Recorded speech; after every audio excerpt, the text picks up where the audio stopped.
السلام علیکم ورحمۃ اللہ وبرکاتہ۔ بسم اللہ الرحمن الرحیم۔ اللہم صلی علی محمد وعلی آل محمد کما صلیت علی ابراہیم وعلی آل ابراہیم انک حمید مجید۔ اللہم بارک علی محمد وعلی آل محمد کما بارکت علی ابراہیم وعلی آل ابراہیم انک حمید مجید۔ عن ابی ہریرۃ رضی اللہ عنہ ان رسول اللہ صلی اللہ علیہ وسلم قال ان ادنى مقعد احدكم من الجنة ان يقول له تمنى فيتمنى ويتمنى فيقول له هل تمنيت فيقول نعم فيقول له فإن لك ما تمنيت ومثله معه رواه مسلم۔ حضرت ابو ہریرہ رضی اللہ تعالی عنہ بیان کرتے ہیں کہ رسول اللہ صلی اللہ علیہ وسلم نے ارشاد فرمایا، تم میں سے سب سے ادنا جنتی، جو جنت میں اپنے مقام اور مرتبے میں سب سے کمتر ہوگا، اس سے کہا جائے گا کہ تم اپنی خواہش کی تمنا کرو، یعنی جو تمہارے جی میں آتا ہے وہ طلب کرو۔ فیتمنا ویتمنا، تو وہ اپنی خواہشات بیان کرے گا اور اپنی خواہشات بیان کرے گا، یعنی جو کچھ اس کے سوچ میں ہوگا وہ سب بیان کر دے گا۔ فیقول لہ، تو اس سے کہا جائے گا حل تمنیت، کیا تم نے اپنی ساری خواہشیں بیان کر دی؟ فیقول نعم، تو وہ کہے گا جی ہاں بالکل، جو کچھ مجھے جنت میں اپنی سوچ کے مطابق چاہیے تھا وہ میں نے سب اللہ سے طلب کر لیا۔ تو فیقول لہ، تو اس وقت اس سے کہا جائے گا فإن لك ما تمنيت ومثله معه، جو تم نے اپنی خواہش سے مانگا وہ سب بھی اور اتنا ہی مزید اور بھی اللہ تعالیٰ اس کے ساتھ تمہیں عطا فرمائیں گے۔ یہ حدیث مبارکہ صحیح مسلم کی۔ جنت کی نعمتوں اور اس کی دوام کا تذکرہ، اس سے متعلق احادیث مبارکہ ذکر ہو رہی ہیں، اور کل انشاءاللہ ہمارا یہ آخری باب مکمل ہوگا، اور اللہ رب العزت کے فضل، احسان اور توفیق سے ہماری یہ کتاب ریاض الصالحین، اس کا کل انشاءاللہ العزیز اختتام ہوگا۔ اور یہ عرض کرتا چلوں کہ اللہ کی توفیق سے والد محترم کی اس دنیا سے تشریف لے جانے کے دن، جب ان کا ہم نے جنازہ ادا کیا اور تدفین سے واپس آئے، اسی دن مغرب سے اللہ کے خاص فضل اور احسان سے یہ درس شروع کیا گیا تھا، کیونکہ اس سے قبل وہ یہ حدیث کا درس دیا کرتے تھے، تو اللہ رب العزت نے یہ توفیق عطا فرمائی کہ وہ سلسلہ جاری رہے، اور آج کم و بیش قریباً 6.5 سال میں ہمارا یہ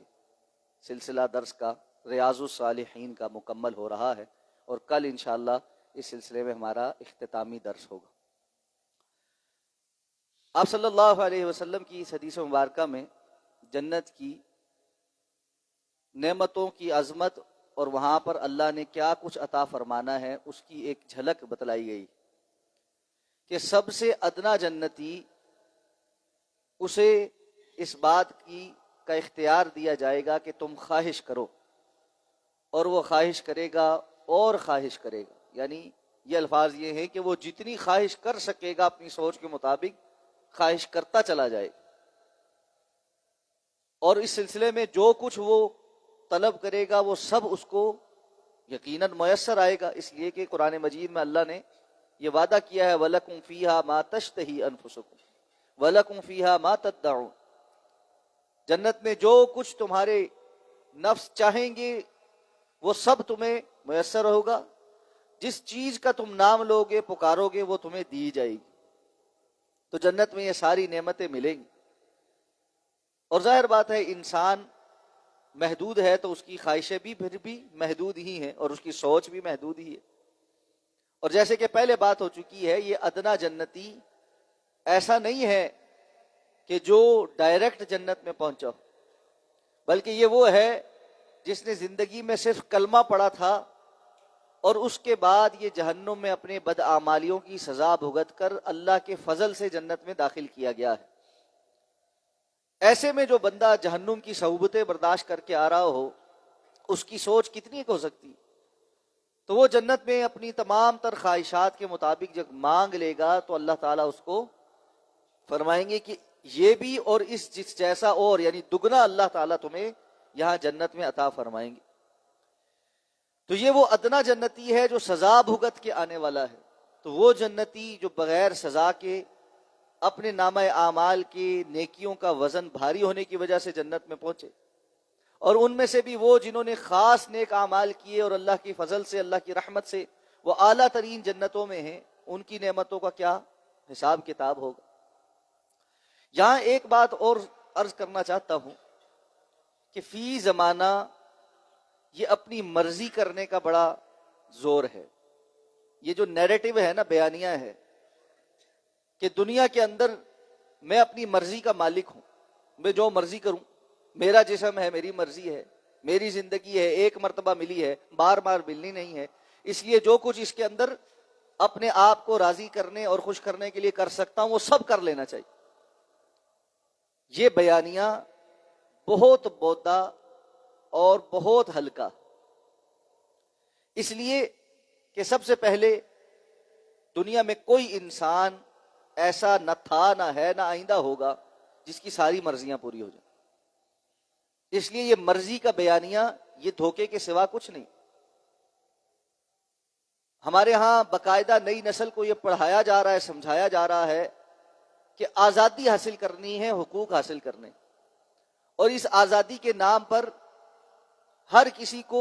اللہ رب العزت کی بتائی گئی حدود اور قیود سے بالا تر کیا جا رہا ہے۔ خواتین کو یہ سمجھایا جا رہا ہے کہ باپ، بھائی، شوہر کوئی بھی تمہیں خیر کی بات بتلا اور سکھلا نہیں سکتا، تمہاری اپنی مرضی ہے۔ اور اسلام کی حدود قیود کو متعین کرنے والے لوگوں کو باقاعدہ نشانے پر لے کر یہ لفظ دے دیا گیا ہے، یہ ٹرمنالوجی، یہ اصطلاح استعمال کی جاتی ہے کہ یہ پدر شاہی معاشرہ ہے، جہاں پر مردوں کو ایسے اختیارات حاصل ہیں کہ وہ عورتوں کے تمام حقوق غصب کرتے ہیں۔ اور اس میں بہت حد تک ہمارے جہالت والے رسوم و رواج کا بھی ایک معاملہ ہے جس کا اسلام سے کوئی تعلق نہیں۔ اگر ہم خواتین کی وراثت ہڑپ کر جاتے ہیں تو اسلام نے تو اس کا حکم نہیں دیا۔ اگر ہم زبردستی کی ان کی شادیاں کروا رہے ہیں تو اسلام نے تو اس کا حکم نہیں دیا۔ اگر ہم نکاح کے اندر بچی کی مرضی اور اس کی پسند کا خیال نہیں کر رہے تو اس کا تو اسلام نے حکم نہیں دیا۔ یہ ساری جہالت پر مبنی رسوم و رواج ہیں جس کا فائدہ اٹھا کر اور جن کا نام لے کر تمام اسلامی حدود اور قیود کے اوپر بھی حل چلایا جا رہا ہے۔ لیکن اس سے بتایا کیا جا رہا ہے کہ آزادی حاصل کرنی، اپنی مرضی کرنی، جبکہ دین ہمیں یہ بتاتا ہے کہ یہ دنیا مرضی کرنے کی جگہ نہیں، یہ کلمہ گو مسلمان کے لیے اللہ رب العزت کے بتائے گئے اصول اور ضابطے کے مطابق گزارنے کی جگہ۔ اگر یہاں پر اسلام کے بتائے ہوئے اصولوں کے مطابق آپ کو کچھ چیزیں کوئی نہ بھی کرنے دے، یا کوئی حق جو اسلام نے آپ کو دیے ہیں وہ آپ کو میسر نہ آ سکے، تو اس کا مطلب یہ نہیں ہے کہ باغی ہو کر اسلام کے باقی تمام اصولوں سے بھی روگردانی کی جا سکتی ہے، بلکہ حکم اس بات کا دیا گیا ہے کہ اگر کسی جگہ پر کسی حق میں کمی رہ جائے تو اس کے لیے جائز اور حلال جد و جہد اور اس کے ساتھ اللہ کے فیصلے پر راضی ہو کر صبر اختیار کرنا۔ اور اس میں مرد اور عورت دونوں کی تخصیص نہیں، کسی ایک کی تخصیص نہیں ہے، دونوں کو یہی حکم۔ اس لیے آپ دیکھتے ہیں احادیث میں آتا ہے، رسول اللہ صلی اللہ علیہ وسلم نے جب فتنے کے دور کا تذکرہ کیا تو وہاں پر بیان کیا کہ قیامت کے قرب میں ایسے حکمران آئیں گے جو عوام کے حقوق غصب کر لیں، اور آپ نے فرمایا تم ان کو ناپسند کرو گے، لیکن وہ انسانی شکل میں بھیڑیے ہوں گے۔ یہ حدیث کے الفاظ ہیں کہ وہ انسانی شکل میں بھیڑیے ہوں گے، جس طرح بھیڑیا خون چوس جاتا ہے اس طرح وہ عوام کا خون چوس جائیں۔ صحابہ کرام نے پوچھا اللہ کے رسول صلی اللہ علیہ وسلم اگر ایسی صورتحال ہو جائے تو آپ ہمیں کس بات کا حکم دیتے ہیں؟ آپ صلی اللہ علیہ وسلم نے فرمایا میں تمہیں اس بات کا حکم دیتا ہوں کہ تم ان کا جو حق اللہ نے متعین کیا ہے وہ ادا کرنا، اور اپنے حق کے لیے اللہ سے سوال کرنا، یعنی دعا کرنا اور صبر کرنا۔ تو مردوں کو بھی یہی حکم ہے، خواتین کو بھی یہی حکم ہے۔ اب اس حکمران کو آپ کسی بھی جگہ کا حکمران یا ذمہ دار ٹھہرا لیں، وہ گھرانے کا ذمہ دار ہے، وہ خاندان کا ذمہ دار ہے، وہ ملک کا ذمہ دار ہے۔ جہاں جہاں اگر کوئی بندہ ظلم کر رہا ہے تو وہ اللہ کے ظلم کے ہاں جواب دہ ہے، اللہ کے ہاں جواب دے اپنے ظلم کے لیے۔ لیکن اس کا یہ مطلب تو نہیں کہ اگر کسی جگہ پر کوئی ظالم بیٹھا ہے تو باقی مظلوم بھی اٹھ کر ظلم کرنا شروع کر دیں، عوام بھی اٹھ کر خروج کر کے ایک دوسرے کو قتل و غارت کری شروع کر دے، گھر کے اندر گھر کے سربراہ کے خلاف اولاد اٹھ کر بغاوت کر دے اور باپ کا احترام ختم ہو جائے، اور خواتین اپنے ذمہ دار اپنے باپوں کے، اپنے بھائیوں کے، اپنے شوہروں کا احترام ختم کر دے۔ یہ ایک علیحدہ ظلم ہے جس ظلم کی طرف ہمیں بڑے تیزی کے ساتھ حقوق کے نام پر دھکیلا جا رہا۔ تو یہ ہر طرف سے دین پر عمل کرنے والے مسلمان کے لیے یہ ضروری ہے کہ وہ یہ سمجھے کہ دنیا مرضی کرنے کی جگہ نہیں ہے۔ یہ بیانیہ اور نیریٹو بنیادی طور پہ اصلاً باطل ہے کہ ہم نے دنیا کی زندگی میں اپنی مرضی کرنی ہے اور اپنی خواہشات پوری کرنی ہے، اور اس کے لیے ہم کسی روک ٹوک کے قائل نہیں ہیں۔ یہ وہ بغاوت ہے جس کو قرآن کہتا ہے افرأیت من اتخذ الہہ ہواہ، کیا آپ نے دیکھا اس شخص کو جس نے آپ اپنی خواہشات کو اپنا الہ بنا لیا ہے؟ وہ اپنی خواہشات کو پورا کرنے میں اس طرح جت چکا ہے گویا خواہشات ہی اس کا معبود ہیں اور وہ ان کا پجاری ہے۔ جس طرح انسان اپنے معبود کو راضی کرنے کے لیے اس کی مرضی کے کام کرتا ہے یا اپنی خواہشات کو راضی کرنے کے لیے ان کی مرضی کے مطابق چلتا ہے۔ اس لیے یہ بات سمجھ لیں، جنت وہ مقام ہے جہاں اللہ تعالیٰ نے اہل ایمان کے لیے ان کی مرضی کی زندگی رکھی۔ اور میں بارہا آپ کے سامنے ہمارے مسجد کے جو بزرگ تھے ان کی وہ بات رکھتا ہوں کہ وہ کہا کرتے تھے پت جے مرضی کرنی ہے تو مرضی چھڑ دے، بیٹا اگر مرضی کرنی ہے آگے تو یہاں دنیا میں مرضی چھوڑنی پڑے گی، وگرنہ اللہ کا قانون وہی ہے جو یہ کہتے ہم نے دنیا میں مرضی کرنی ہے، اللہ ان کی رسی دراز کر دیتا ہے، دنیا میں ان کو پھر مرضی کرنے کے لیے چھوڑ دیتا۔ لیکن یہ مرضی بہت عارضی، ناپائیدار اور حسرتوں والی ہے، اور انسان پھر خالی ہاتھ اس دنیا سے جاتا ہے۔ اللہ ہمیں سمجھ کر عمل کرنے کی توفیق عطا فرمائے۔ سبحانک اللہم و بحمدک، نشہد ان لا الہ الا انت، نستغفرک۔